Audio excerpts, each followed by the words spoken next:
do it! Get a grip! This stupid video I just showed you! I almost stroked out and died over it. You're watching a different show! You donkey! You ain't a captain of nothing but a sinking ship! Don't do this to me, Harry! The Ohio State, it's Ohio State! What do you mean, the? 312-988-15. Hello? You tell Johnny all you've heard and seen. Sometimes it's good to just yell about football. Yeah. That's right. Welcome in. Welcome back, everybody. I thought we were just going to start the week in a good mood.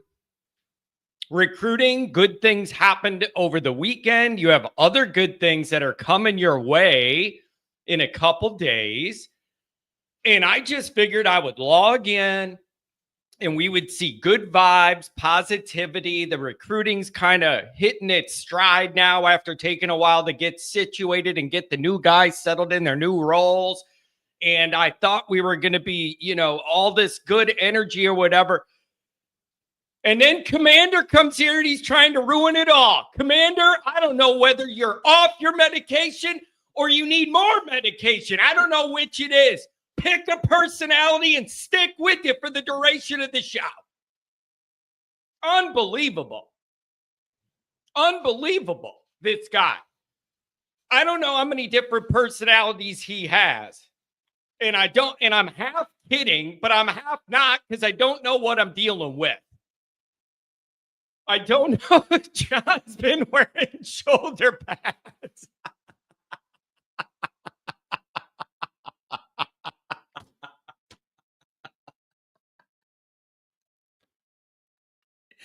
The funny part about that is it's not shoulder pads like football shoulder pads, but it's the ones your mom wore in 1989. That's the funniest part. You know what I'm talking about? Anybody my age, that was like the trend or whatever for some reason in women's outfits in like the early 90s. They had the little built-in shoulder pads.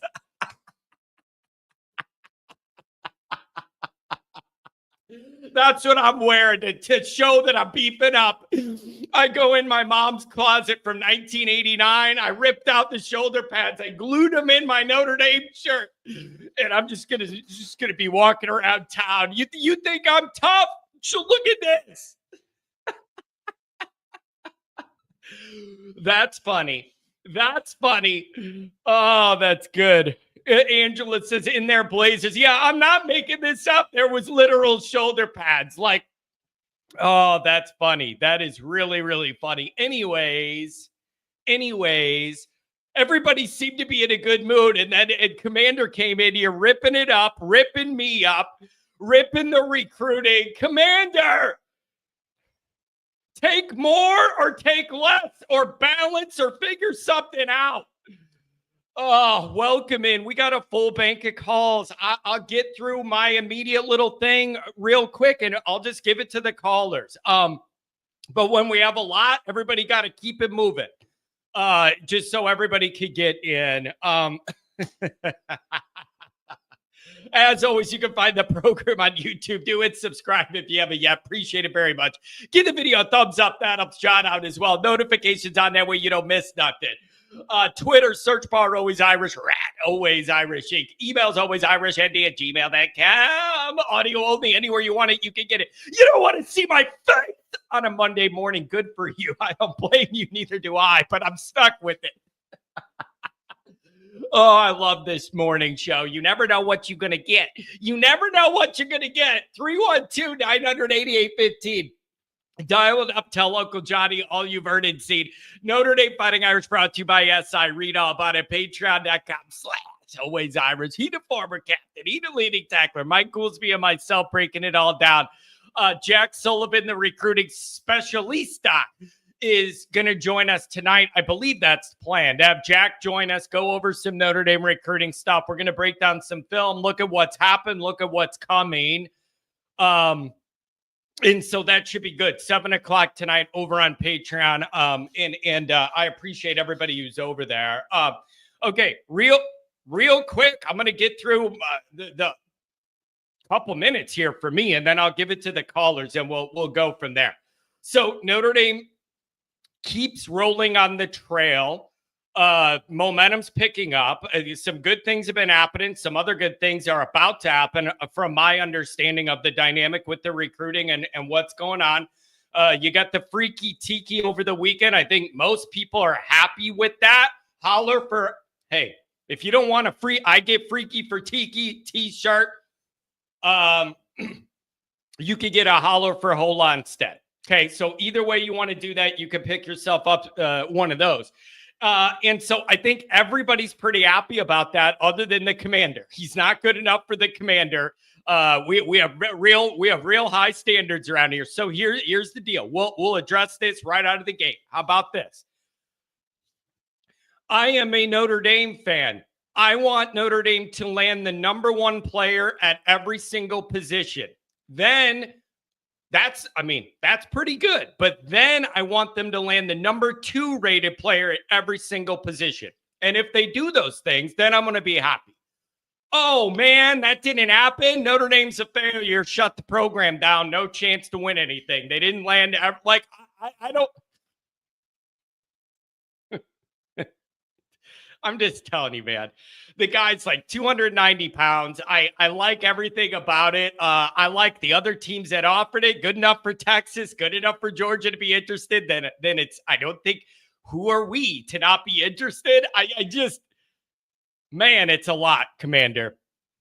It's a lot, Commander. But there you go. Well, we answered it. I demand Notre Dame lands the number 1 rated guy on every service at every position. And if he doesn't, then I'm upset. Phil says, Ryan, do you think Johnny would hit the river and do some fishing? I'd do some river fishing. You didn't say go in the ocean with a million waves. I'll hit up the river. I got myself a set of whopper ploppers, bro. I like doing that topwater fishing. When I go under the water, all I catch is a log or a rock. A log or a rock is all I catch. 6'4", 309. I didn't think he was that big. I saw 285. I saw 290. I didn't see no 300 plus. I didn't see that. I did not see that.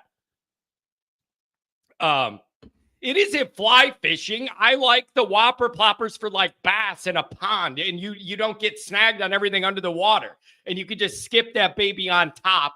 And then a bass will come up and grab it. Yeah, 285, 290 is what I have. Commander, you continue to take little shots at me this morning. I don't know what your problem is. I have no idea. I don't understand what's going on. You guys need to understand. Commander's the same guy that emails me nice stuff to the Always Irish inbox. Then I log in here and he's ripping me in front of all of you. It's just, I don't know. I just don't know what to make of it. I don't know. I think there's multiple personalities. There's medication we're on or off or need more of or less of. I'm not quite sure. But Commander sends me nice stuff on email about the show and about the direction of the program. And then in front of you guys all, he's being a tough guy. And John's lying about how good Notre Dame is. I'm making everything up. Come on, man. You got to pick an angle. You got to pick an angle, Commander, and stick to it. Or find one of the personalities and stick it out. But apparently he doesn't like the Freaky Tiki, and I am just gaslighting by saying Notre Dame liked him. He was like one of the top guys in their defensive line board. And they landed him and like now and whatever, man. But yeah, the standard is the standard. The only acceptable outcome, Notre Dame recruit the number 1 guy at every single position across all the recruiting platforms. And if it ain't that, I'm not interested. Is that better? Very realistic. Very realistic. God, that's funny. $10 holler from the rotate. I like how everybody suggests Notre Dame too afraid to join the Big Ten because they're scared of Big Ten teams. Like we don't beat 3 of them in a row last year and 4-1 against the Big Ten. You got an Ohio State problem. Okay. Let's call it what it is. You do have an Ohio State problem. That's not an opinion. That's a fact. It's a fact, Jack. Not Swarbrick. A normal person named Jack. And so, yeah, you got an Ohio State problem, but like, yeah, we're not scared of the Big Ten. But you need to admit you haven't beaten Ohio State since the 30s, and that's not ideal. That's not ideal. Okay, so you got the freaky tiki. I'm trying to hurry up to get to the calls. You got the freaky tiki over the weekend. Jonas Walton in a couple days. What is it? The 14th. He's supposed to be committing. And it looks very, very good for Notre Dame in that regard as well. So the recruiting has momentum. I mean, if you want to debate every single guy's individual position ranking on every outlet, we could do that. We could do that if you want. But I think things are trending in a really good direction. There's a lot of energy in that recruiting room right now. And so let's ride it, man. It's the summer months. Why not? Okay. But man, Commander, it's just a lot. It's a lot. And I try and have patience. But you came in here and accused me of lying and gaslighting the audience. Yeah. You know what? Last thing I'll say, and then we'll go ahead and get to the calls. The funniest thing is him saying that I'm just gaslighting the Notre Dame crowd. One of his early chats was, the numbers are low in the summer, so John's gaslighting everybody to pump everybody up falsely to get him in here to watch or whatever. Listen, the funny part about that is the concept that I've grown my channel by pumping Notre Dame up artificially is very funny to me, because the whole reason this channel started to grow was the opposite. It was the exact opposite. A Notre Dame fan that loved Notre Dame, and everybody knew I loved Notre Dame, but I came on here for years and said, what we're doing is not good enough, and it ain't close, and it ain't getting anywhere closer. Year after year after year, I came on here yelling, saying, something's got to change. We're nowhere near where you need to be. This isn't good enough.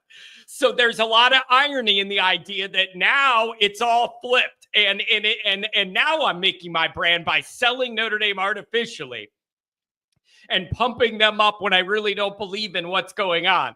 When for almost 10 years now, 26 will be 10 years since I started this show. We're on year 9. We will be entering season 9 of me doing this. And the only reason this show ever grew was me saying things aren't good enough. And I was questioning it all live. So give me a break, man. Give me a break, man. It is really, yeah. Mark says John's too happy. Somebody asked me, they said, you don't yell as much on your show. Are you losing your touch? Yeah, go imagine. Once Notre Dame starts playing high-level competitive football and winning games that matter, John's blood pressure goes down. Wow, what a coincidence. What a coincidence that right when Notre Dame starts winning playoff games and actually being competitive in the biggest games of the year, that I am in a better mood. Wow. Some real science involved in that one.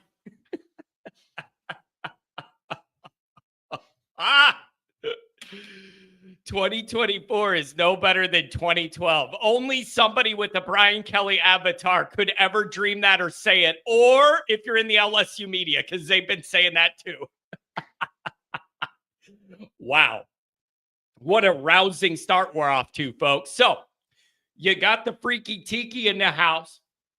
You're going to get Walton looks good. So then I don't know what comes after that. The corner, O'Brien, good old Irish Catholic name there. I love that. Give me that. I don't know what the timetable is for Finley. Reddish, the safety people have been talking about. I don't know. That tight end, 6'7". What's his name? Jacobson, something like that. 6'7". Give me that at tight end. So whatever. The USC guy, Cohen Brown, that decommitted.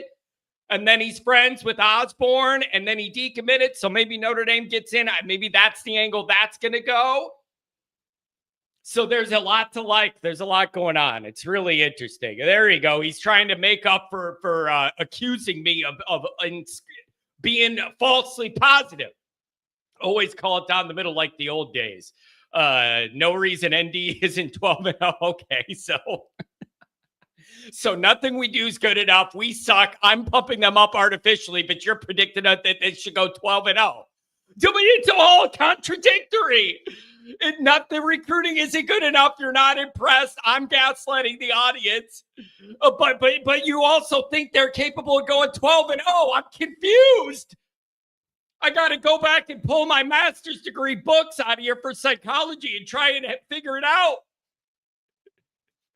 I did see that. I did see the leprechaun jump out, and I don't think it was Chad this time. My main man Martinez is working. He's going to get in and out real quick. If you're on hold, you're going to be on the air. We got a spit dummy. We have a surprising amount of calls today. So if everybody could get to their point, we'll get everybody in and get them their turn. Some people like to go longer, some people shorter. I'm trying to balance it. My main man Martinez, what up, dog? Johnny, can you hear me? Yes. Am I too loud or can you hear me? No, I can hear you. Right on. Johnny, me and you just had this conversation on Friday about the Polynesian kids committing because of the values and the way of life and when they, and what happens? We get a freaky tiki hola from Texas, right? Yep. Yeah, man, that's impressive, buddy, man. Like, I mean, that little Tony kid's gonna be doing good right there, man. And Luke, man, Luke's all over the place sometimes, man. But I'm excited about that one, man, because look, you got Junior, you got Botello, you got all these Polynesian kids come in there and they make an impact right away. What is that? KVA, and then you got Madden for real coming in as well, right? Hey, man. And you know what? Big shout out to Andrew Gilmore getting on that Washington train, man. You know what I mean? Yeah. I was going to do a real good job with those kids, man. Well, listen, man, Washington was a big question mark. He's taken a lot of shots. I think this was one of their top guys on the board. So somebody could disagree, not think he should be. But the fact is, Notre Dame had this guy really high on their board, and then they went and landed him. And you know what else I was told over the weekend? I was texted. I think it was Friday when the Sports Illustrated crew was talking about this commitment coming up. I was told SMU money is the real deal and that SMU was going to pony up big to get Freaky Tiki. And there was some anxiety there about how that was going to go. And Notre Dame ended up figuring whatever they figured out and landing them. So good job, man. This group has momentum right now. And they're going to have more momentum in a few days. I fully expect Walton to commit to Notre Dame too. So this ain't over. You got a couple more days. You can have another one. No, hey man, he's doing an amazing job real quick. Like I tell you, like I said, my buddy Stanley played at SC he's with Utah. He's with the Utes now, coaching the D-line. He told me, like I said, I'll repeat what he told me. Marcus is doing a fantastic job. So if it's coming all the way out here, then people know, one last thing I'll tell you is, oh man, that Ricky Waters interview on another podcast, John. I don't know which exactly, but if anybody's on the chat and listening, watch that Ricky Waters interview. The reason I say that was because the linebacker, the 4-star linebacker, talked about, man, he spent more time with my parents. He got a lot of energy. Well, Ricky Waters almost in the same sense talking about Lou Holtz. And man, he talked to my parents. He had all this energy, and it was almost like, a time warp where the kids are talking about the same dude in a sense, man, and so it's exciting to see that our new head coach is like the last one that won the national title, man. And so to me, those are big signs, Johnny. I'm pumped, man. I'm excited. Kind of had a little rough morning, man, but listening to all you guys and seeing all you guys, man, on the chat makes things brighter for me this Monday morning, as crazy as it is, but I love it, man. Johnny, thanks for everything, buddy. Just wanted to put my 2 cents in. Hey, Andrew Gilmore, I know we've had disagreements, man, but big ups to him, man. Much respect for jumping on Al's train, man. I was doing a great job. Johnny, onward Notre Dame, my buddy. Onward Notre Dame. Enjoy the rest of your Monday, man. Thanks for starting us off. Appreciate it. You too, brother. You too. Have a good one. Thank you. Man, what a nice guy. I'm telling you.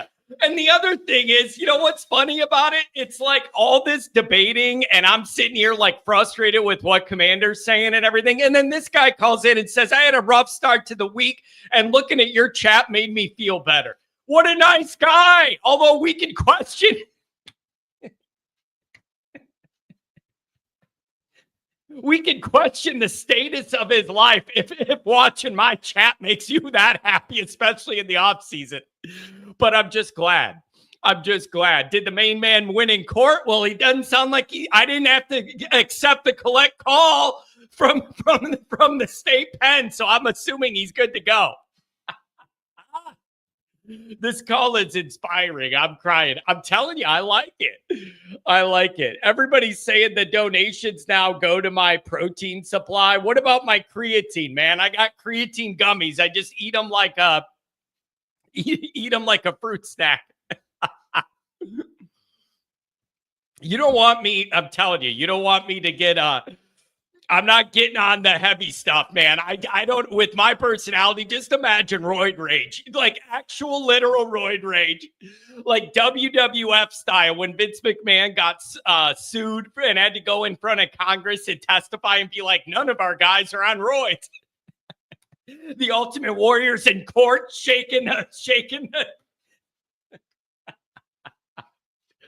Oh my God, that's funny stuff. If you're on hold, you're going to be on the air. 415, good morning from sunny California. Sunny California, Johnny boy. How are we doing today? I'm doing really good, man. I feel like Notre Dame's got momentum on the trail. They are moving along here. You're going to have another good week as far as commitments go. And I like it, man. This time of the year, this is as good as it gets. I just want good recruiting news. And keep it moving. That's all I want to hear this time of the year. What do you think? I think the momentum's flowing, and I think that was the word that we used to describe the number one kind of idea that we needed to keep having occur in the offseason. Like, what is it that we need to focus in on? And we talked about momentum in all facets, and they've just been doing it. I think they've been passing with flying colors thus far, and a lot's going to be determined as the final outcome out on the field. But for right now, it's like, man, this is looking fantastic. Yeah, man. Listen, I felt the anxiety. Not that I was devastated Chad left, because I knew there was kind of cracks in the armor there between him and Marcus. Something didn't feel right. It wasn't that I was devastated Chad was leaving. It was, and that he even went to USC. It was more just like, where does Notre Dame go from here? And there was that period where they tried to go after the Texas Tech guy and all that. And the more it drug out, you felt like we were behind in recruiting. And I felt that anxiety for a couple weeks there. They've gotten caught up, and they're doing a good job. They did. They got caught up. You could feel the delay. It was frustrating. You saw Chad walked into LA and they started signing guys. We didn't even have anybody filling his role yet. You felt like you were stuck in neutral and recruiting quicksand. They quickly dug out of it, and they're doing a good job now. What else do people want? It's May. Everybody back off, enjoy it, and relax. In the Chad and Brian Kelly eras, like that kind of like idea of the offseason, it was more of an ideology of a sprint rather than the marathon. Do everything right now. Get it done. And in the Marcus Freeman era, from what I'm seeing, this is more the marathon mentality of like, hey, listen, everybody just calm down. Let's get our pieces in order. It's going to be a long run. We want to make sure that we're doing this all correctly now. We're building our foundation. We're going to be built upon a very strong, sturdy foundation that is going to last. And it's outperforming. And I just feel like we have more momentum, more recruits, more of everything, more of just that positivity about the program itself. Because when you start listening to the national correspondents, they're all sitting there talking about like, well, let's talk about Marcus Freeman and Notre Dame. I don't hear them talking about USC. I don't hear them talking about Michigan, other than the fact that they're self-imposing a couple of coaching bans on two games that they so chose, right? Like whatever. Yeah. Like they're still dealing with that. Yeah. So what I'm hearing is all positivity. Do we lose a couple people here or there? Did we, flip a D coordinator? Yes. Yeah, of course. And every single time we come to this crossroads, like where, let's say the offensive coordinator, right? A couple of years ago, we're going to get the guy from Utah, and he's there, and it's happening, and boom, boom, boom, and then bam, it doesn't happen. Yeah. And it feels so devastating in the moment. But then at the same time, all things, for the most part, I believe happen for some sort of reason. And it's happening for the reason in this light for the better. Yeah, it is. Listen, and now we need to be balanced about this, which is how I started off when this recruiting cycle went with, let's wait and see who signs, right? Like nothing's over. You don't count chickens before they hatch, whatever, all that kind of stuff.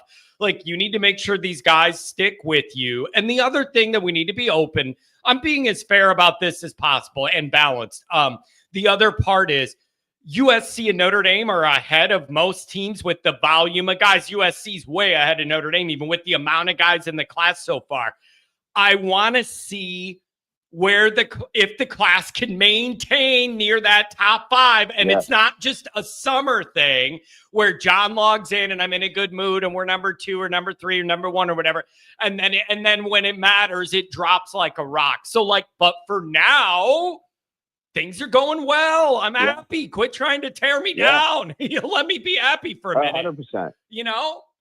For sure. And exactly. And we're also building depth, depth that we can see and we can understand. And it's just one of those, I just feel like once we get into this different type of college schedule that is just a lot longer, it's more NFL based. We're going into playoffs. There's more travel. It's just, you have to have that depth. And especially if this ruling comes down sometime in July or whenever it is about cutting the roster down to 105, then it's going to be even more important that you get solidify those number 1 and number 2 recruits, kind of like what you were talking about, right? In the beginning of, you want to get that number 1 person at that position, but then you also got to start looking at that second and third, because you're going to need that depth. It's going to be war of attrition, going into this NFL college playoff system. So it's just, I guess, to look at it fairly, yes, I don't know every single program and every single recruit and whatever the class is going to be, but just from what I know from watching Notre Dame, and especially watching Notre Dame over the last however many years, it's just a different feel right now. And I think that will boast to be great later on for us. Yeah. And you know what else I was thinking about yesterday? I think this program's come a long way since Freeman got this job, a long way. And it's easy to forget where we were and some of the recruiting struggles and some of Freeman's early struggles. Like, it has been quite the journey to get the program to where we're at on this morning. And it's come a long way, and a lot of things are rounding into form and in a better way. And at this, I'll say it before, I've been telling people this. This is the most stable footing and foundation I've felt under this program in my 30 years of being cognizant of what's going on. I'm telling you, on the field, off the field, administratively, for the first time in literally 3 decades, I feel everyone's pulling from the same end of the rope here. That's a big deal to me. It matters to me. It's real. And Notre Dame's in a good spot. You are about to enter your winning window, and you got to get this baby over the hump. You're that close. I completely agree. I'm a few years older than you, but but I think we've been watching for around the same amount of time-ish. And it's just over the last 3 decades, I completely agree. This is just one of those ones that just has a different vibe. It has a different feel. It has a different look. The program, especially with social media and the way that the world is nowadays, it's just kicking off. So I love it. I love it. I think it's fantastic. But one thing I wanted to talk to you about was the Clemson deal for the 12-year agreement and the ramifications that come to it. And when I first heard it, I immediately thought to myself, they are moving into a position where they are working to keep, this is just my thought, that they were working to keep their independence as this entire, I keep saying the term, but this entire college landscape of how they're going to restructure, whether it's the divisions, if they're going to go into something that's going to be more NFL-like, or are they going to keep it where it's more conferences, but they're going to take away the conference championships. And you see a lot more power going to the SEC and the Big Ten. it just seems like there's a lot more push by Notre Dame right now to say, hey, listen, we'll play your game. We're going to schedule up the teams that you feel are going to be your top dogs. And when you look between now up until 2036, all the teams that we have on the docket, on the schedule, and where we're putting them in sight, I mean, they already put the Clemson games in mid-November. So we're positioning ourselves to say, like, hey, listen, we're not playing a bunch of cupcake teams. We're not going to do just like kind of like what Indiana did. And this is what we have on our schedule. Yes, we beat them. We went 11-1, whatever, put us in the playoffs. We're scheduling out Texas, Alabama, Michigan, Clemson, Florida State, Miami. And then we still have the Navies and these other schools that we're still going to be contending with, and whatever the remaining team for the ACC. So to me, it just seems like we're creating this bigger push and this narrative that Notre Dame is here, and we do not care who we play or where. You want to go to Tuscaloosa? Let's roll. You want to go down to Austin, Texas? I'm game. All right, let's line up and let's see what we're going to do. Because then at the end of the day, we still keep that independence rolling. We can still get to the college playoffs and then reap all the benefits of the monetary reward. Yeah, it's interesting. And I got a little something you're going to like what you just brought up. I think it might even be tomorrow's video. I recorded something and I forget when I'm going to post it. Text ND. That's exactly what I'm getting at. I believe the title of the video is, if you're on hold, stay, I'll get to you. I promise. The title is Tough Scene for the Notre Dame Doesn't Play Anybody crowd. That 29 schedule is jacked, loaded. I mean, it is going to be a dynamo schedule there. I think Alabama's on the schedule. Texas is on the schedule. Florida State on the schedule. It is going to be interesting. So I'm going to do that and kind of poke some of these people that say Notre Dame's afraid to schedule anyone. And of course, the big moving factor in just how tough that 29 schedule is USC even on it, because they're not on any schedule past 26. So we're going to have to see if they do indeed bow out or if they renew. But we'll get into that on, I think tomorrow's episode might even be about that.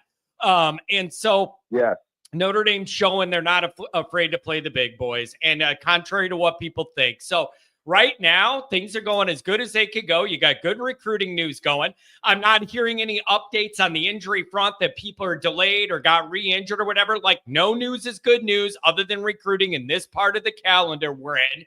And I'm here for it. Anything else on the way out, my friend? Thanks for touching base before the kids head to school.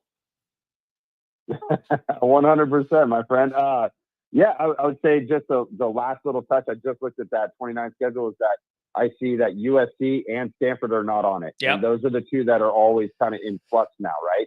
So it'll be interesting to see like how that works as far as the ACC agreement, and then also whatever they're going to do with the UFC agreement. But yeah, man, love the show. I love hearing from everybody else. Tell the trolls to just keep on popping, because it doesn't matter. We're going to keep rolling. So bring it. I love it, man. Hey, get the kids off to a good start for the week, and take care of yourself out there, my friend. Thanks for always calling. You got it, boss. Take care. Have a good one. Man, that guy's nice. Callers, I'm coming to you. Angela, you telling people to relax makes me laugh. Yeah, it's, you know what it is? It reminds me of the Office episode. Wasn't it when like Dwight started the fire? He said, today smoking's going to save lives. And he started the office on fire, and wasn't Michael like, everybody stay calm or whatever? And then he's yelling, everybody stay calm. He's screaming, everybody remain your composure.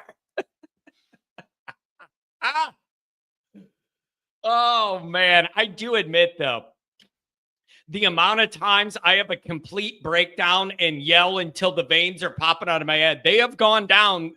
I'm telling you, the more good things happen to the program, the less I feel the need to freak out on here every day. It's not that I've lost my touch or I'm turning soft. It's that better things are happening in the program. I don't have as much to yell about. Brian Kelly isn't embarrassing me personally week to week. You want to talk about gaslighting? Nobody did it more than that guy. I couldn't handle it. Man. 859. I got 386 and Chicago's very own coming up. What's going on, Tim? How you doing, John? I'm doing well, my friend. Things are going pretty good in Notre Dame land for early May. There's not much to complain about. I'm doing well. You probably were busy. Did you happen to catch any of the lacrosse game? I know it's a football show. Don't kill me. I live and die. I want Miami. I don't want to tick off the guy in Florida. Yeah. We got till August. Did you see that damn field? I saw some of it, but I am openly admitting that I am not religious about all those other sports. So yes, I watched it, but I'm not going to act like my blood pressure was moving. Just being honest. Well, no, I get that. But it's ironic we're playing Penn State. But I text you that. What was the V at? The what? In the middle of the damn field. Put the damn D there. Oh, yeah. Damn, dude, I love the things you notice and the things that you get mad about warm my little heart, man. Anytime you text me and it's just F this guy, F those people, do you know how happy it makes me, dude? Like, never stop. Hey, dude, if I ever bother you, just tell me to go away. No. I love out of nowhere, I check my phone and Tim's texting me a tirade about somebody he hates in Notre Dame land. It warms my soul. Never stop. Well, it's scheduling. Your first caller, by the way, was great. He nailed it. Dude, you don't think our AD is proactive? He's a smart man. Yeah. He knows that. See, behind the goal, I'll call it, use the P word with, you know where I'm going with that. Yeah. That SC's coming off that schedule. You know it and I know it. Why do you think he signed this deal? Yeah, it is. Listen, my very first thought when I saw the Clemson news was this is Bavacqua getting ahead of the idea the USC may not renew. And then at least this gives you some brand name helmet to know you're going to play every single year. That was my first thought. And I wasn't trying to be Tim. I wasn't trying to be cynical. I wasn't trying to be negative. I was just thinking, what does this move represent? And my first thought was, you're going to have to do something to have like that, a brand name there. If USC, it was my first thought. So I don't want to be negative, and I hope USC re-ups, but it was my first thought. They're getting ahead of it. Well, the ironic thing to me is, what's it say about the Florida schools? Well, Miami are a bunch of thugs. So I'll do this for the bot. If you don't think I want that damn Miami game, you've lost your damn mind. Freshman year, embarrassed under Jerry Faust. And then the happiest day I ever had in my life was when we beat the SOBs, son of a buck, in 88. No, I have a thing that's probably worth a lot of money signed by the players when our D-back knocked down the 2-point conversion. No, I care about Miami, but it's May. And recruiting's great. We can talk about this all we want. But like you nailed it. Until they're selling a dotted line, I don't get wrapped up in that. I'm an old man. You can't get wrapped in it. It doesn't matter. Yeah, it either is. You want to be at Notre Dame or you don't. Yeah. Like Lou said, either you get it or you don't. Yeah, you're absolutely right. I am, Tim, that Miami situation is going to be a big needle mover. Everybody's going to be watching standalone game on a Sunday, and it's Catholics versus convicts on opening weekend. Everybody's mostly going to play Saturday. Then they're going to be everyone tuning in to watch you. You're breaking in a new quarterback. You're breaking in a new DC at Miami. It doesn't get any Notre Dame than that, man. That is as big as it could get on an opening weekend for Notre Dame. You are the showcase. Everybody's watching. Hated rival, differing values. You got everything you could possibly want. And the added kicker is all of the intrigue on the new quarterback and how that's going to go. I'm already looking forward to it. We got 3 months. I agree. But we're not relevant, right, John? Yeah. We're not relevant at all. We don't move the needle. We don't matter. We can't compete. Really? Whatever. Calculated. I still like to know why we got penalized. They can't do basic math at Miami, and we get screwed. Yeah. Explain that one to me. Yeah. I'd love to know the reason on that one. Yeah, it was a bad look. It was a weak look. Anybody that was questioning Notre Dame's schedule last year, hey, Notre Dame tried to schedule another brand name and Miami just couldn't figure out when they could play us or whatever. Like anybody that wanted to question last year's schedule and that it wasn't tough or whatever, we tried to have Miami on the schedule. They were a playoff team till very late in the year. We tried and they backed out. What do you want me to do? And look what we beat last year. And if you don't like Marcus Freeman, you're a moron. All right, I love you to death, and you know that. But anybody, and I know you kind of give him a little credit, I will never give that lazy liberal Brian Kelly any credit. He didn't do anything or he might have got no. He hated Notre Dame. He was lazy and got blown out once a year. Let's look what Marcus Freeman's done. How many top 10 wins does he have? He puts on the verge of winning a title with, if we had our full team, John, Hold on. I honestly think we win that game. I got the answer. Brian Kelly is, it's on my notes for something else I want to discuss. 6-17 is Kelly's record against top 10 teams. 6-17, in case anybody's keeping track. So will never. He didn't love Notre Dame. And let's do this. He took the mask away. For God's sakes, let's look at Marcus Freeman. Good person, great person. Yeah. No, if you back Kelly, I'm sorry. I know everything. Let's be all better Christians and pray for him. But I can't stand Brian Kelly. I will never give him an ounce of credit. He hates Notre Dame. He doesn't get Notre Dame. Like Holt said, you know Notre Dame and love it and get it. Marcus Freeman does. Yeah. You said that. Yeah, it is. Yep. I'm glad we are where we are. And I don't know, man. You're entering the winning window. You're entering. You were the bright man that said, "Go get this guy." You called that early. Go back to the shows. You called for him. Yeah, it was the work ethic, man. I talk about it all the time. He was there 3 weeks as the DC, and I was getting messages from my contacts in the building saying this recruiting office is panicking because they cannot keep up with all of the work Marcus Freeman is asking them to do, researching players, mailing things out, investigating things, getting this kids film, doing this and that. They literally, I got a message saying they're not used to this kind of volume being expected of them in the recruiting office. And Marcus is, from that moment on, I'm going, why do I need Kelly then? If the new DC is the one moving the needle in recruiting, what do I need him for? Well, I don't want to tell you up too much. I appreciate your call, but I want to final question you. Do you think it's just the dynamics? I know Marcus is a good person. And he's going full board on this. Why they're backing him a lot more? Yes, they are. There is, Tim, you're not. So is it bottom line? You're not. You realize it's a wine cheese. You're not a. They don't care.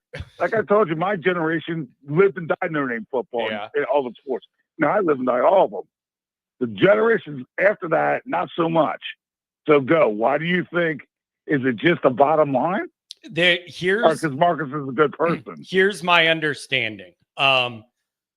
I say this a lot, and people make fun of me, and they say that I'm overdoing it, and I'm not.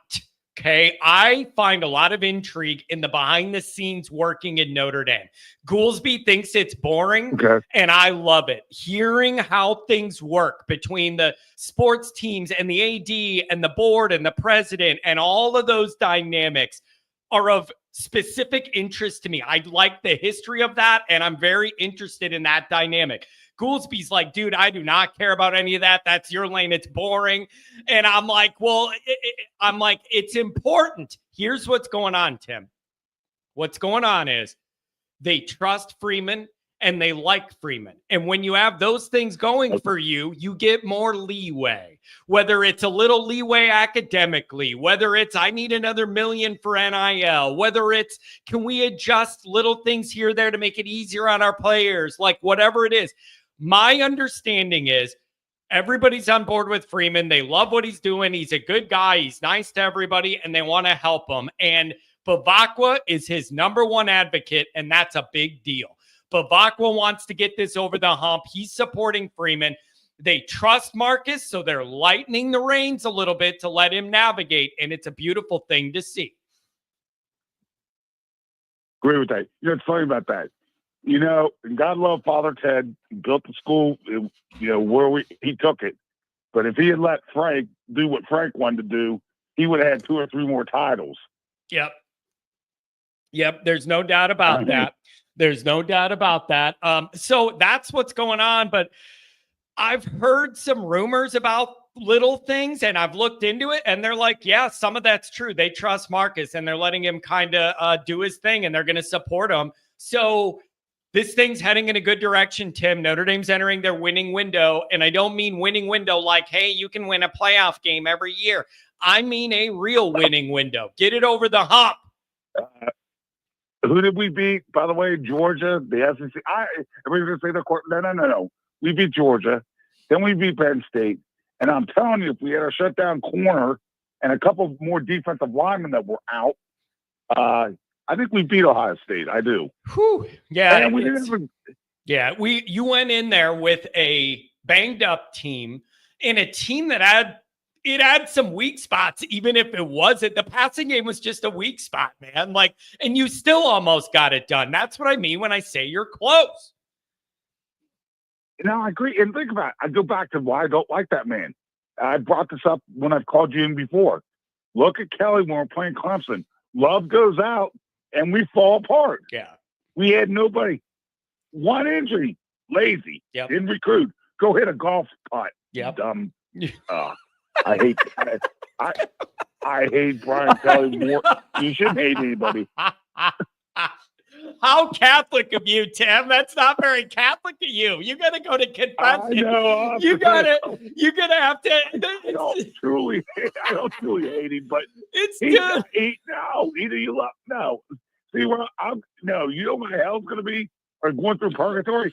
They're going to play that damn Michigan fight song and the UFC fight song. Tim, guys like you and Tom Frawley, I love you guys because you're very Catholic. You're very into all that. But when it comes to football, you guys just have no filter. But like you're like nice Catholic men. But like with football, it's like F this guy, F that guy. Get him out of here. I love it, man. I love it. And things are going good. And I just hope they keep going good. Okay. Like, I'm just trying to have a good summer here. All right.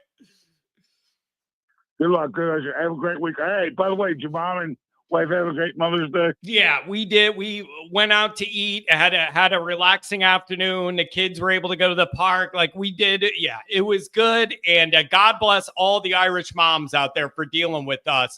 By the way, it can't be easy. It can't be easy when you're dealing with somebody like me. God bless all of those women in these Irish families. If we repeat in lacrosse, Cincinnati has a lot to do. If I give you like $1,000 balance, would you come down to Cincinnati? You can go to the zoo for your daughter. King's Island's here. Wait, put you up in a hotel. You're gonna give me money to celebrate us winning in lacrosse? Let's do it. All right. Well, we got a 3-peat, son, but that's a big thing. Yes. Man. Everybody's say, "Oh, it's not a." No, it matters. It's a 3-peat because it hasn't been done since '96. It makes Notre Dame just go in a different cycle. I care about all the programs. Yeah. Hey, Tim, I got family in Cincinnati. I got family in Cincinnati. I got to get down there sometime. We'll go tear up the streets. How about that? Well, no, think about it. Look, there's a lot of fun things. There's a zoo. There's King's Island. I'm sure you've heard of that. Yeah. It would be fun, man. You don't have to sell me on it. I go down there just to hang out with you. You don't have to sell me on the local state fair. No, nothing. I come hang out with you. No, I love you, Dad. I appreciate you always taking my calls, and I'm glad I don't bother you. No. We got to beat Miami, dude. No, I know. We got to beat Miami. Your texts make the world go round. It is every day you're mad at somebody else against Notre Dame, and it warms my heart. Never stop. Never stop. I open my phone, and I'm like, what is he mad at now? And it's just F this guy, and F that guy, and F this team, and we got to destroy. I love it. Never stop. Never. All right, take care. Have a great week. And God bless. Thanks for taking the call. I love you, Tim. Take care, buddy. I'm serious, dude. I'm the way I am with football. He's like that with every single sport. I'll get a paragraph of Tim cursing about the fencing team or something on guard. I love the intensity. Ronald McDonald. Freeman will never win a national championship. Okay. Like, okay. That's fine. Like, if you think that, that's fine. Dr. John, it's good to see you here, man. I got a cousin that moved out to your part of the country, Dr. John. I'm going to give you the name. She works at some like retreat ranch up in the mountains out your way. She's, I don't know what she's doing, something with horses. There's something out there. I don't know, Dr. John. I'll figure out where she's at. Maybe you've heard of the place. But it's a real fancy upscale, like retreat people pay to go to for a weekend. There's horses. I don't know. I'll send it to you. See if you've heard it. John, did you watch Uncle Lou ripping ND on its shitty schedule? No, I did not. But I do remember watching the video where Uncle Lou said that whoever won the Notre Dame Indiana Purdue was going to get the reward of getting blown out by Georgia in the next round of the playoff. So I question the veracity of that information. I remember that. I'm not dreaming it. He did a video going, congratulations. Looking at the bracket, and he said, Notre Dame and Indiana, and whoever wins this gets the honor to get their ass beat in front of the whole world by Georgia. How did that work out? How did that work out? So anyways, that's my reaction to that. So I don't know, but it is, look at this. Chicago's very own Tom Frawley. Good morning, sir. Boy, what a fired up crew this is this morning, huh? Tom, I got to tell you, man, for May, Tom, I love this kind of energy.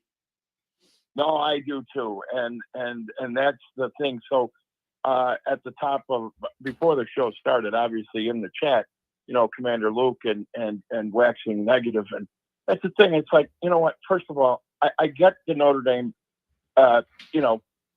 PTSD syndrome. It's been lingering for almost 35 years, right?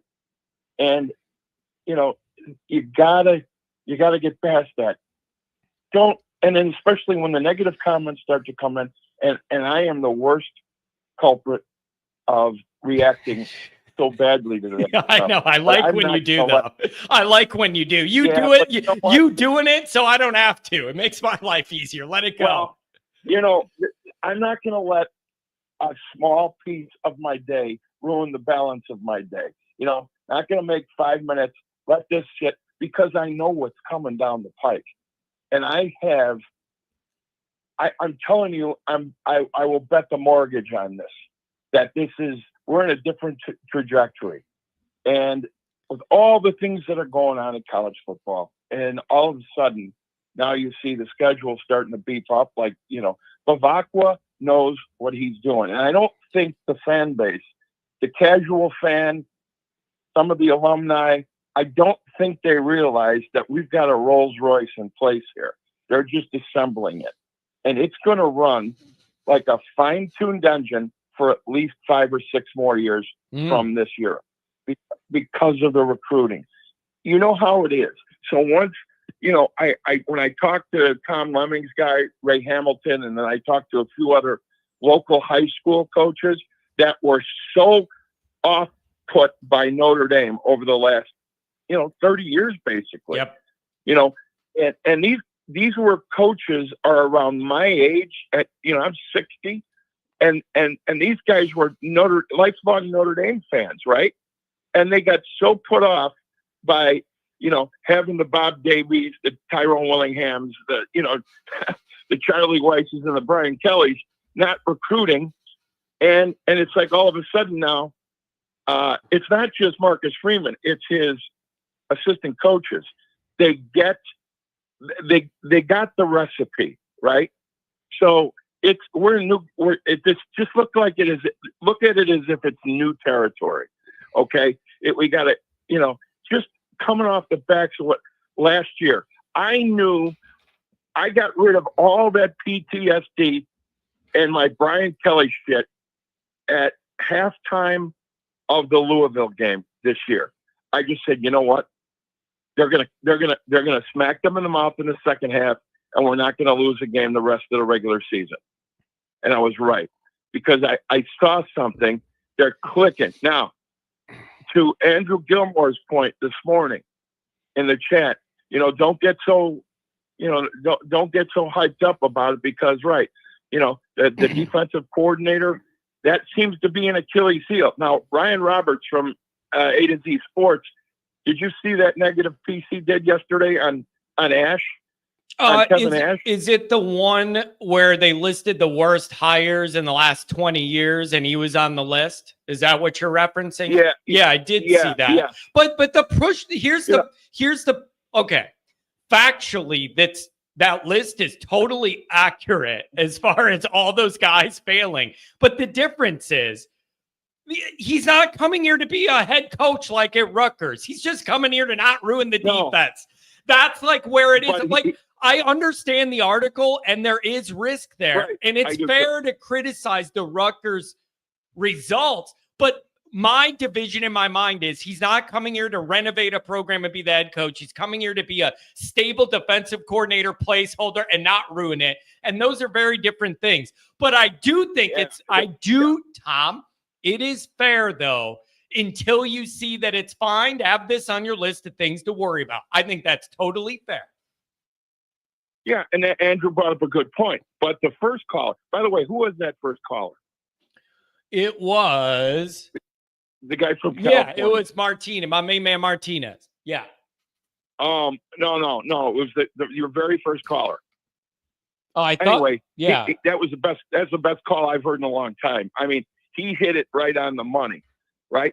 So to Andrew's points and then that gentleman's point, it's somewhere it's going to fall in the middle. It's going to fall closer to the good than it's going to fall to the bad.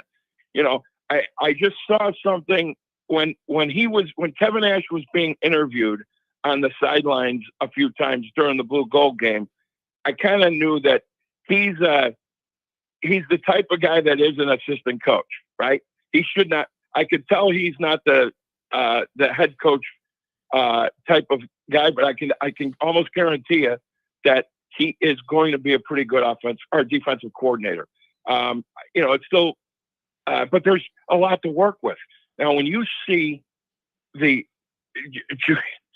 got some gazelles in the defensive backfield. They're going to be able to cover. You're going to have shutdown corners, and you're going to have unbelievable safeties.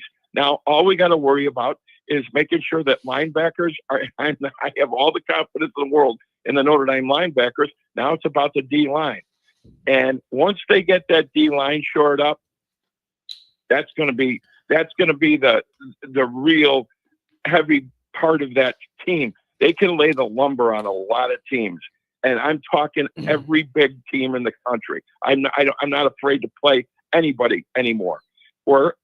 Before, I was totally afraid, because to Tim's point, yeah, we weren't deep enough. Julian Love got hurt and in that game, and then there goes the season. One guy.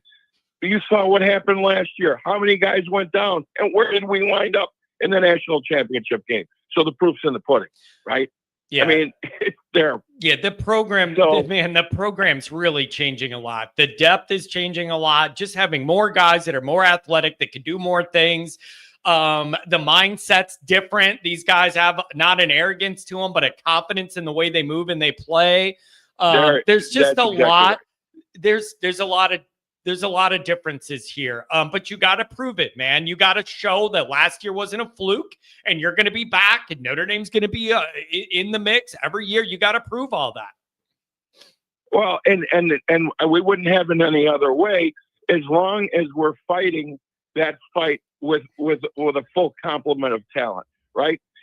Obviously, we're still going to miss on some of these really big recruits because of cultural reasons and academic reasons. We know that.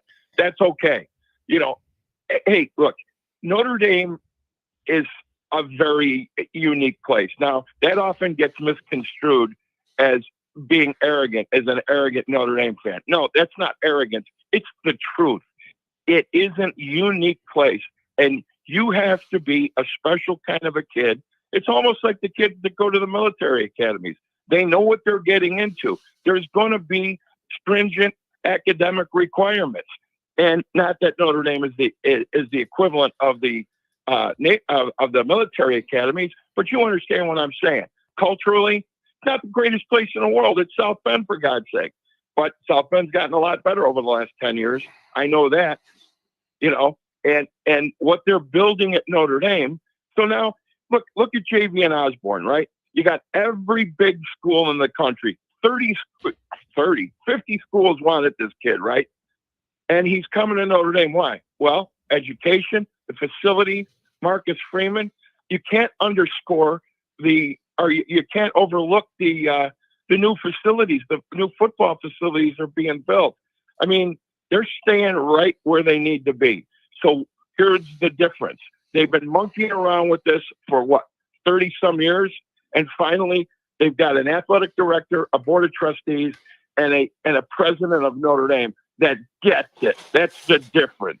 Yeah, it like really you said, is. They're all pulling from the same side of the road. And so you and we talked about this offline last week. I think it was. Yeah. You and I had a quick phone conversation, and we were kind of comparing notes on what we were hearing on some of this stuff. And it is very, very clear to me, everybody in power at Notre Dame is fully behind Marcus. They're trying to fully empower Marcus to get this thing over the hump.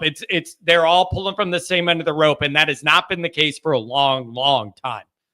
No, and it's like, here, look, since 1997, you've had 2 renovations to the stadium, and then they built the Goog Center, and they did all this, and they're upgrading again. It's like, it's shit or get off the pot time. Either you're going to compete with the big dogs, or you know what, or you're not. So you might as well, you've got everything in place, and let's face facts. Tim talks about all the other sports at Notre Dame, and I used to be a Notre Dame basketball fanatic too, but ever since Digger left, that went in the toilet. So all I have left is Notre Dame. But without the football program, and a lot of people don't like to hear this, especially the academics, Notre Dame doesn't exist without the football program. That's the problem. And they are the shining star that built the university that we know. And I'll debate that till the day I die. And I know I'm right because, here, look what Father Soren did. He got stopped there on his way to San Diego in a snowstorm. So, well, guess what? That looked like we're going to make the next 2,400 miles. I think we're going to stay right here 90 miles east of Chicago. Yeah, find the lake, find wherever that nearest lake is. They got a little body of water, and that was it. That was it. So, Tom, there's some momentum here, and things do feel different around the program. But Notre Dame's got a back last year up with another strong year to keep this thing trending in the direction we need. And there are some risks. Yeah. There are some risks where this could go bad early in the year with some of the new moving parts, and we need to acknowledge that.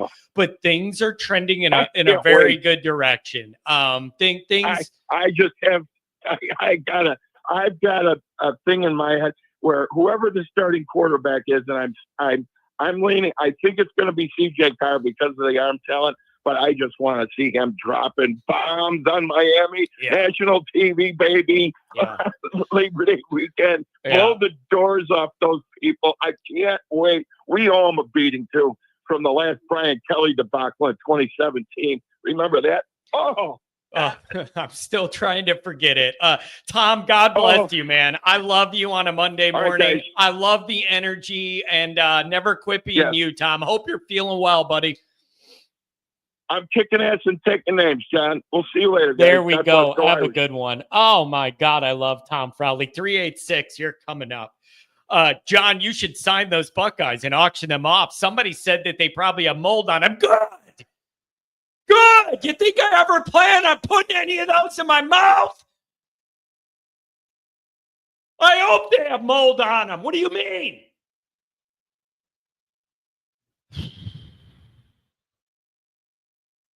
Dong. Good to see you on a Monday morning, Dong, so to speak. What is another team that you'd like to see ND do a long-term scheduling deal like with Clemson? Especially if we're going to lose USC, Michigan. Michigan. Pure hatred. Just total no love lost. Neither side likes each other. I cannot stand their media contingent. Like, the football's the football. I can't stand their media contingent. The whole Walmart Wolverine fan base thing. Like, Michigan would be on that list. But they're in the same position that USC's in with that Big Ten schedule. And do you need to go out of your way to schedule Notre Dame out of conference when you're already in the Big Ten? And then here's the easiest one, but I didn't want to say it because it's too easy. Rambling Ryan has it. And so what I'm going to do is I'm going to go at it this way. I've been asked multiple times, who is the one playoff? Who is the one? So what, Ronald? So what? It is not illegal to bash Notre Dame or to bash Notre Dame's schedule. I don't know why everybody, who cares? Who cares? And the last thing that I heard last year was, literally, I will not forget it. It was, whoever wins between Notre Dame and Indiana gets the privilege to get their ass beat by Georgia. So if that's the one, you're taking everything he says to the bank. That was his angle then. And how'd that work out? LSU. That's the team you want to see coming to Notre Dame in a playoff situation into Notre Dame. Isn't that the dream? LSU. Penn State back on the schedule. That would be a good one too. The fake tough guy there, James Franklin. I have a note about him I'll get to when I get caught up on calls, by the way. I do. I have that. So I don't know, you guys. LSU would be a dream playoff matchup, especially if Notre Dame got a home game and Kelly came back. I could not imagine a bigger, more intense, heated buildup than LSU for all the reasons. All the reasons. Indiana. Sean, Dose Poppy Sean says, Indiana, you really want to play Indiana again? The problem with playing Indiana again is, here's the problem with it. I don't like building them up. You play Notre Dame, your profile raises. Indiana hasn't deserved that. Like, Indiana's not LSU's history or Michigan's history. Like, that's the annoying part about the Indiana thing is, like, they get elevated to Notre Dame's level. And those people were cocky, not confident. They were cocky about playing Notre Dame in that playoff game. And they were running their mouths. And Signetti led that because of the way he is. Google me. All I do is win. Oh, I hope to God they fall back into nothingdom and they had that little run. I don't like it. I don't like it. They acted like they were a big-time football program on Notre Dame's level or whatever, and it all rubbed me the wrong way. They were just happy to be there. Like, what an added bonus. Now I get to wear my pinstripe pants and piss John off in the parking lot all day.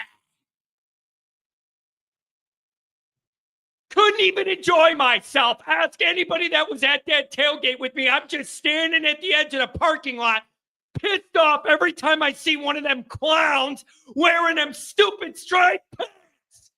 Ruin my tailgate.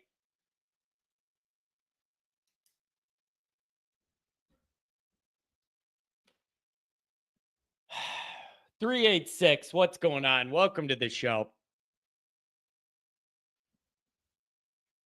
Maybe. Yo, what's up, John? How you doing, dude? Hey, what's going on? Just happy to be with everybody on a Monday morning, man. Yep, I got you. Notre Dame recruiting's heading in the right direction. I'm in a good mood about it. Okay. Yeah, man, it's kind of rare that we're in this good of a mood at this time of the year, right? I know. So why are people trying to bring me down?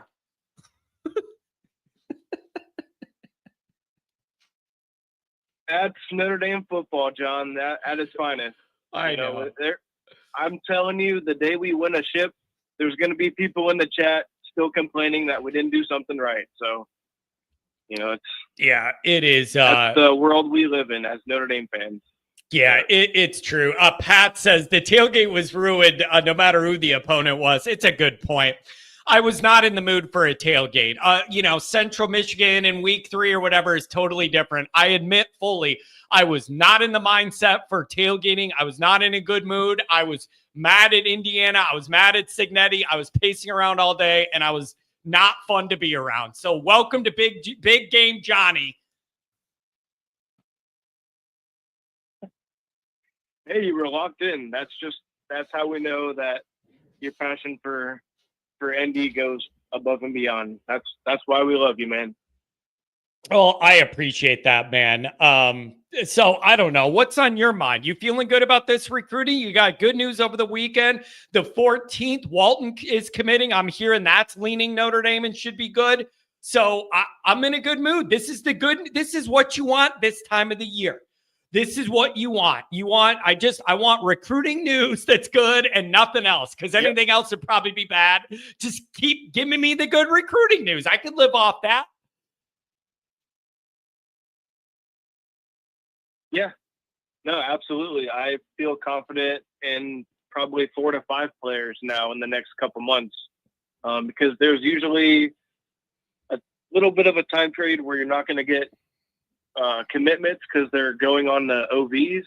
But after those OVs are done, then there's another, avalanche on the way. So it's on the uptick, man. It's all we can ask for. It's what we've wanted, and it's paying dividends. That getting to that championship, it's proving to these kids that, hey, if I commit there, I can maybe take this team to the next level and get them over the top. It's great to see. Yeah. It's awesome. Yeah. I just think, man, when I look at the way this is all positioned, God, this sounds repetitive because every year is a big year. Every year is a critical year for every single team. I understand that.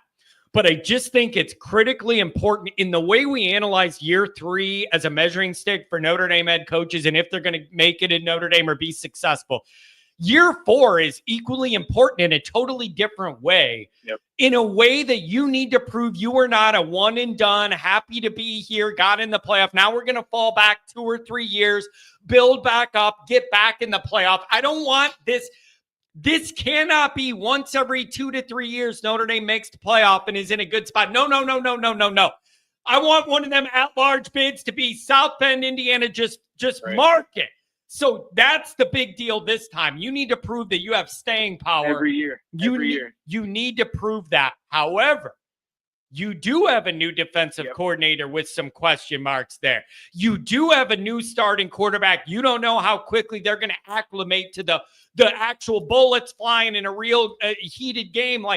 There are some grenades waiting for you to step on here down the road. So it's a big year. You got to get back in that playoff, baby.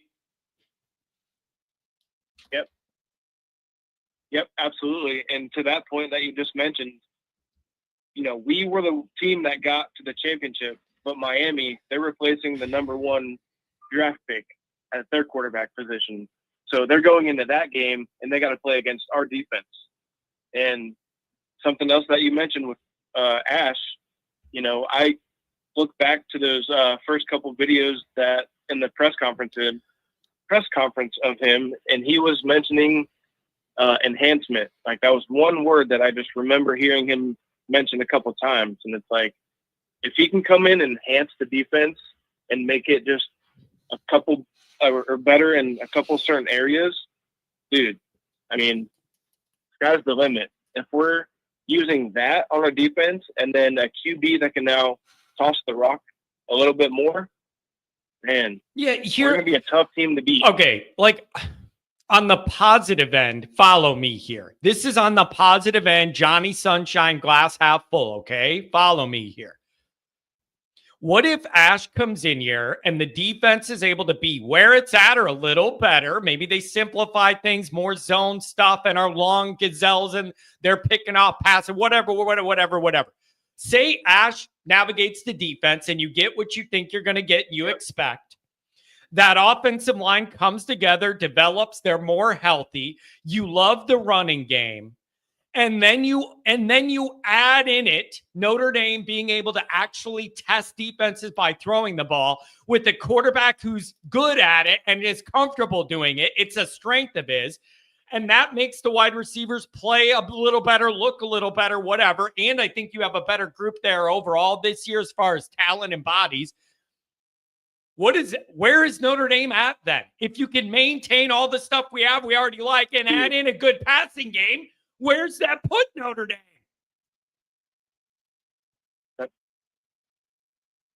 It puts them right in the mix. And it just says so much from top to bottom. It comes back to being aggressive. Literally to Pete Bavakwa, proving that he can schedule teams that are prominent in the future. I mean, this is why I love this show, because multiple callers have mentioned it. They're all smart. We're all so locked into this program and to your show. You all know ball, but they said it. We are scheduling teams that prove Notre Dame is relevant. Whether those fans that we go up against, those teams, they can see it or they can't see it, but we do, because we're freaking passionate fans. Yeah, it is. They're just haters at the end of the day. We're proving that we're getting to that elite level, man. It would be my biggest dream for this is you find a way to get in this playoff almost every year under Freeman.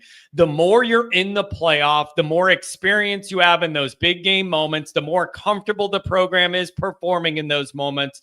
The more spins at the wheel, rolls of the dice you have, whatever analogy you want to use, more opportunities to get this thing over the hump. Like, that is where this immediate future needs to be. But you gotta admit there's some traps here. There's something there are ways where this all gets derailed with the new young quarterback, or maybe you catch a couple losses early because that quarterback's overwhelmed, and then by the time it levels out and you're playing really good, you're maybe out of playoff position. Like, there is danger this year. If Notre Dame navigates the early part of this schedule, you're cooking. And if they don't, it could be a frustrating year. And I'm being very, very honest about that. If anything's going to go wrong, it's going to be early in that first 7-game window, where all your toughest games tend to be, and you're going to have all these new pieces. It's just, you could end up with a really, really good football team that has a couple frustrating losses early. That is my worst case scenario, other than you have 80 guys injured again. So injury is always a risk, and we'll put that in a different category.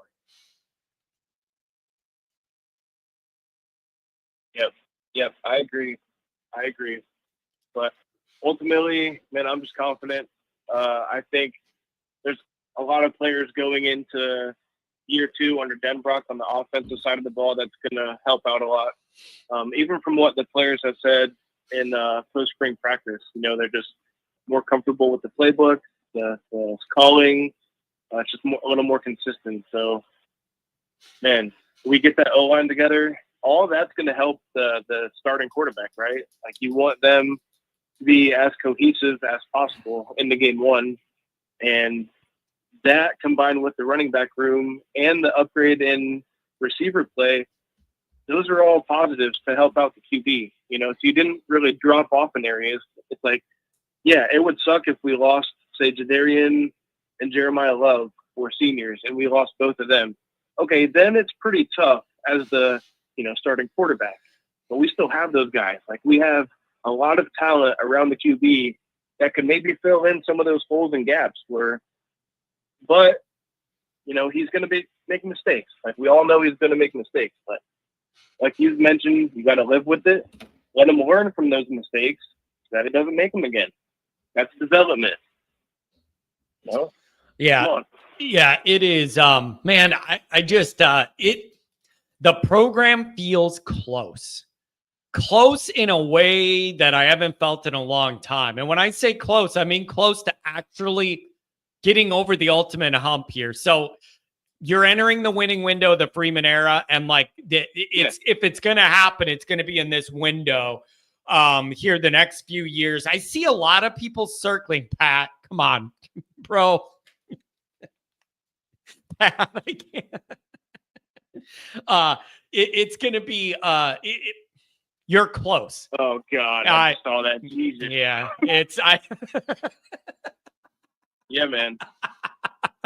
It totally threw me off. It totally threw me off. Now I'm distracted. I forgot what I was even gonna say. And the other thing is now I'm picturing some of these. Go Irish, man. I love you. Tex ND, Pat went to an all-boys school though. I'm just telling.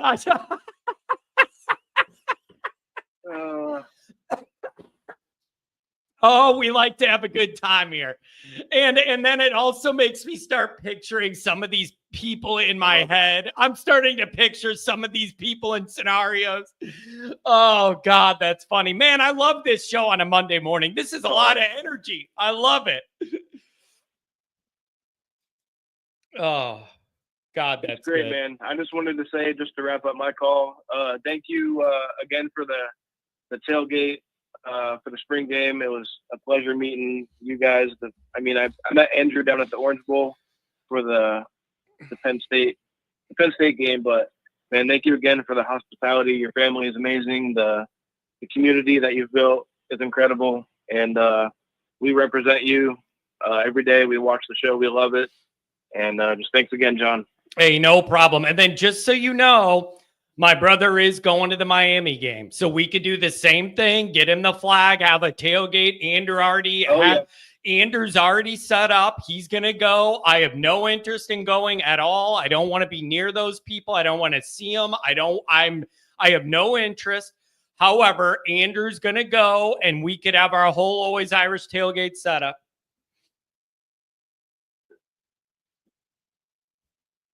Yeah, no, I'm planning on going as well. So I'm gonna have not a big group, but just a couple friends probably going with me. I'm not sure if my brother Tyler is gonna go yet, but definitely planning on going to that. And then I think we're gonna be up for the Purdue game too. There we go. That's beautiful. That tailgate as well. So it's going to be a beautiful thing. So we'll stay in touch on that, man. Hey, have a good week there in Florida. Thanks for the call. Start off Monday.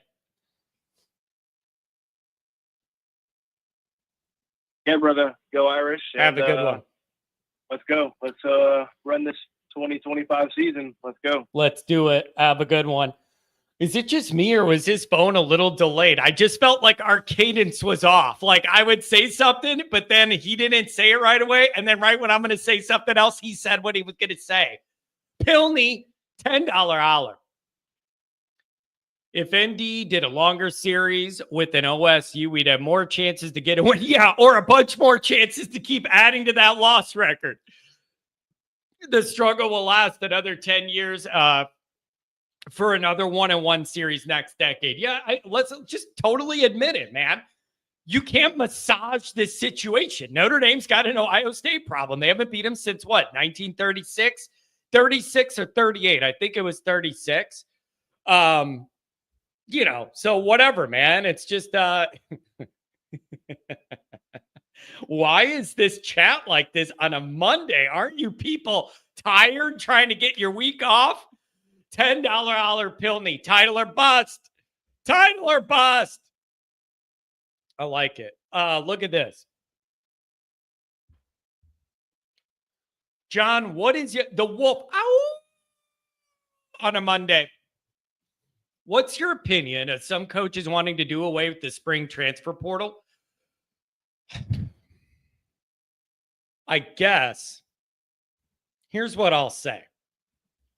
I'm assuming there's some reason that they feel vulnerable I think they feel vulnerable. They're getting poached and they don't want people seeing who plays good in the spring or whatever for them and then poaching them or whatever. Like, is there a point where, oh, that's okay, man. See, he says, sorry for the delay. I tried using my headphones. I didn't know if it was on my end. I'm not hating on it. I just didn't know if it was my fault or not. I knew something was a little off there and the cadence. but I was open to it being me. My brain might be the problem with the cadence. Who knows? If this is an attempt to rein in a little bit more the control that head coaches have lost with how free all of this is of the moving around and everything, with like the players having more autonomy than they ever did before, and these old, the coaches being the emperor that have all the control over everything, those days are gone. So if they're trying to rein back in some of that, like, I guess I don't technically have a problem with that, right? Like, so I don't know. It is just, Ronald, you keep going on this Uncle Lou versus John thing. It's just like, you keep going after it, and it's like, he works hard and does a good job. I like the guy. Like, professionally, he's one of the hardest workers in the business. You're not going to build this up into some big thing. Whatever, man, let him do his thing. But this isn't going to be like some big thing. He works hard. His stuff has an angle. I work hard. My stuff has an angle. I'm not mad at anybody about that. Uncle Lou said Notre Dame doesn't play anybody. Well, good for him. Who cares? Nobody cares what I say. Who cares if one guy thinks that? I don't understand. What's the big deal? What's the big deal? I don't get it. All right. I got to go over something that made me feel old over the weekend. Man. So, go out with the brother and sister-in-law. We're just gonna, Andrew, actually, I don't. I saw you on and off, and then I got through all the ones I had. Maybe catch me Wednesday or Friday, or catch me outside. How about that? I did disconnect. I got to get going a little early today. So yeah, you're not wrong. I did disconnect the host line. Sorry I missed you, Andrew. Maybe Wednesday, hit me up. Friday night, somebody gonna watch the kids, and then we could go out with the brother, sister-in-law. Yeah, Ronald, you own me. The only time you own me is if I spend my money to get a hash brown in the morning, bro. Here's the thing, man. So we go out, and I'm 40 years old, and we're going out in the town, like where the young kids go, bars, whatever. And I'm out there, and I'm drinking my Miller Lights, and I'm probably the oldest person at the bar at 40. Let's be honest, I'm probably the oldest person. And they got music going on, right? So, finally Johnny gets a timeout with no kid, and I'm out there, whatever, and I'm eating my food, and I'm drinking my beer, whatever. Then they start playing music, and they're playing all these songs or whatever. The place is full of like 22-year-olds home for college or whatever, right? Like, everywhere I look, it's these people are under 30, clearly. Bro, they play Get Low, and they got the music loud. It's getting later at night. They play Get Low. It ain't a club, Tex. It ain't a club. I ain't going to a club. It was a bar. It ain't a club. It ain't a dance club. It's a bar. They play Get Low. Nobody in the entire bar reacted except for me. Nobody in this bar reacted to the song Get Low on the music thing except for me. I hear that beat drop. Boom, doom, doom, doom. Ba-doom, doom, doom, doom, doom. All these people they didn't move 1 inch. They didn't move their knee. They didn't dance. They didn't even acknowledge nothing. Nothing. What are you doing? What is this? Doom, doom, doom. And I'm the only one moving at all. Am I that? Have we gotten to the point in society where Get Low doesn't make nobody dance anymore? I swear to God, you guys, I look around. These people didn't even acknowledge. They didn't acknowledge it. Bro, there is no conditions in the entire world where I'm going to hear that beat drop and I don't start moving. Nothing. I looked around and it was like there was no music on at all. Not one person moved. Not one person even acknowledged. There wasn't one girl that's had one too many White Claws that started shaking it a little bit. Nothing. Yeah, I'm doing the whole thing from the window to the wall. And they're looking at me. Hey, Grandpa, get out of this bar. What is going on? I'm done with that generation. I don't care how many years go by. You hear get low. You get low. I just hit something on that pen I just threw hit something. It popped up. It ain't good. But you're not even nothing. And I'm the old guy, and people are looking at me, and you know me. I have a few Miller Lights. I'm out there. I mean, come on. You know how I do it. What do you... It ruined my night. You guys. I looked around. I said, it's time to go home. I drank the rest of that Miller Lite, threw the bottle in the garbage, loud it hard enough that it broke. You know how cathartic that is to throw a glass bottle in a garbage with a lot of glass bottles. You hear them break in the bottom of the garbage. I whipped that thing down. It's time to get out of here. Fun time's over. I'm mad at all these people. Half my age sitting there looking at me like I'm the weird one. You're the weird one. They're playing Get Low, and you ain't getting low.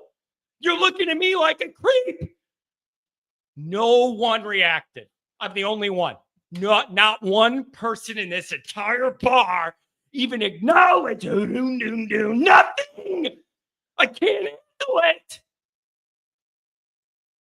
handle it. John, my mother-in-law, says your voice is annoying. Her daughter married you and I'm annoying. Perhaps she should reevaluate her family situation. Anyways, so I was fairly devastated.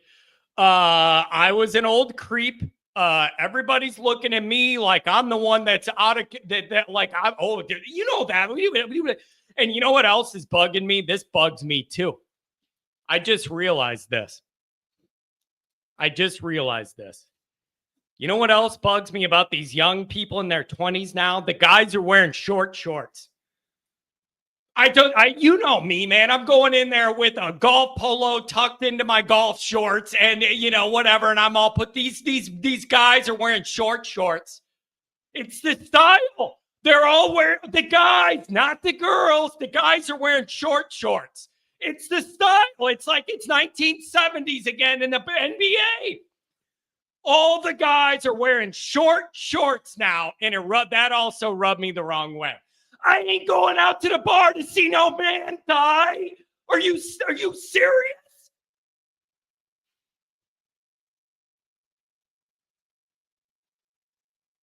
So listen, man, I tried to be cool for one night. I tried to go out. It was a little later. So the young people go out later in the night. They're not out at 7. They're out at midnight. You know what I mean? It all rubbed me the wrong way. Man. Get Low plays and no one dances except for me. They all acted like they didn't hear the bass drop. None of it. I look like a fool. And then all these 23-year-old guys have short shorts. I can't handle it.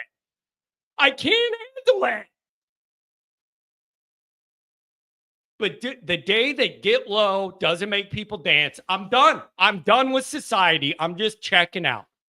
I'm done with you. The day, I don't know how your body just doesn't react. Nothing.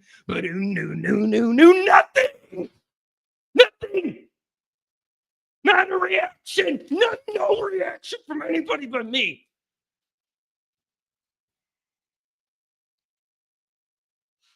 It was devastating.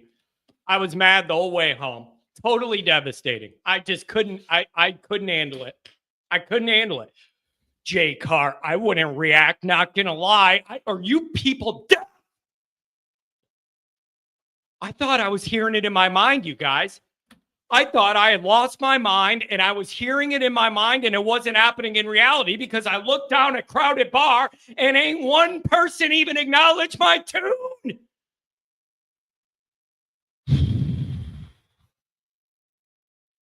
All these guys in their short shorts. It's just too much. So I think I'm out of touch, and I need to just be home by 8 p.m. or something because this just isn't, it's just not working out for me to try to be a member of modern society. I can't handle it. It's man, that's rough. It is rough. I got one more thing I want to yell about real quick, then we'll get out of here, okay? Multiple outlets have put out their early top 25, okay? Multiple of them have Penn State number 1. You thought I was yelling about get low. Just son of a butt. Multiple outlets I saw over the weekend have Penn State number 1. No, not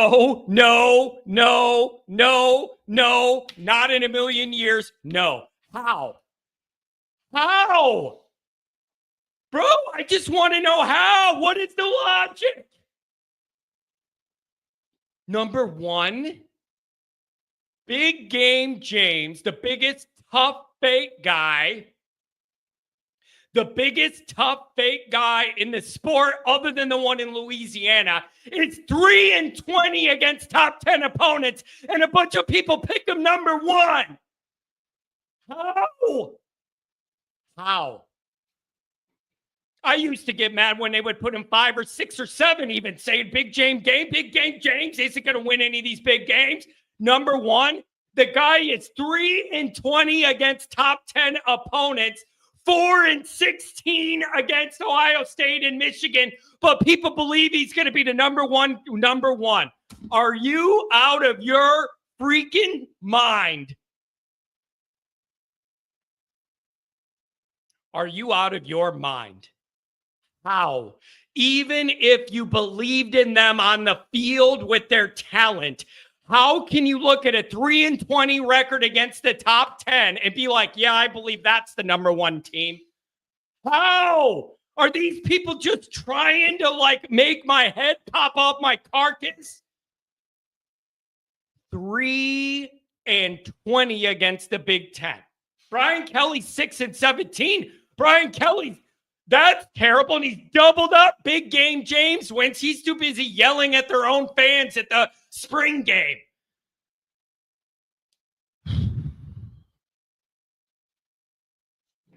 Number 1, see, you got to be shitting me.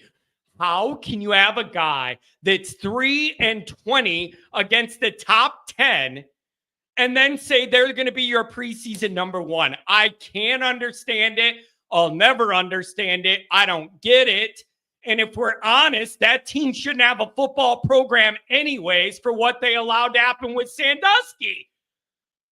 The whole thing rubs me the wrong way. Potential. Oh, yeah. Oh, potential. Anything has potential, I guess. If we don't have to look at the likelihood of the outcome, anything has potential. Oh, guess what? I got potential. I might be on the I got potential. I might be on ESPN soon. I got potential. If I would have kept golfing every day, I could have made the PGA. Like everybody, if you're not looking at the odds, every outcome has potential. People are pumping up Aller as next year's number 1 draft pick. Well, cool. Maybe with the whole season on the line, he could throw us a ball again. Okay. Number 1. So that is, to me, absolutely unbelievable.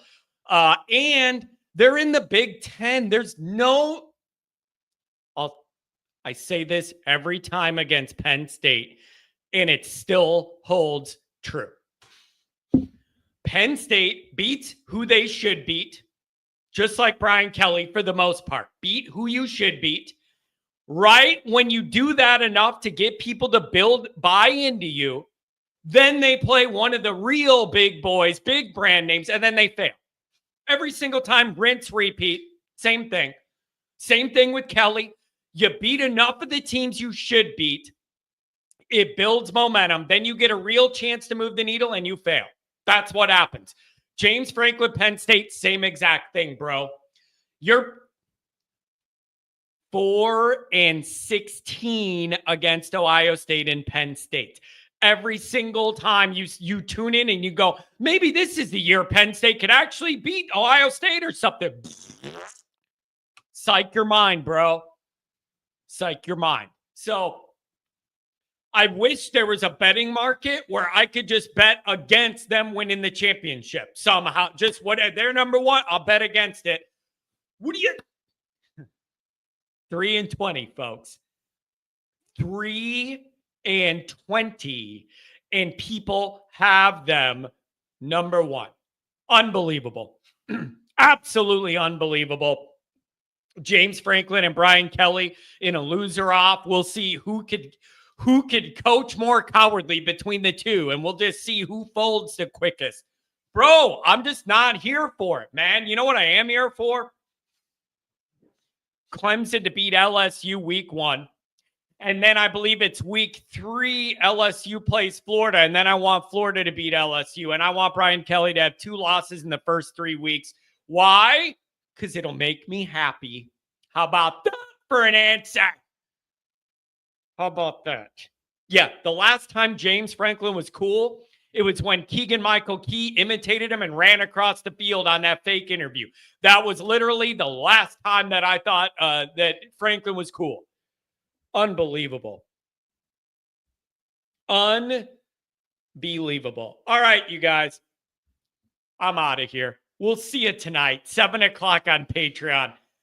I absolutely love the energy around this show, and it's summer, and we have all this energy, and things are eating up, and I love it. Thanks for the calls. Thanks for the donations. Thanks for being here. Thanks for trolling me. We'll see you on Patreon.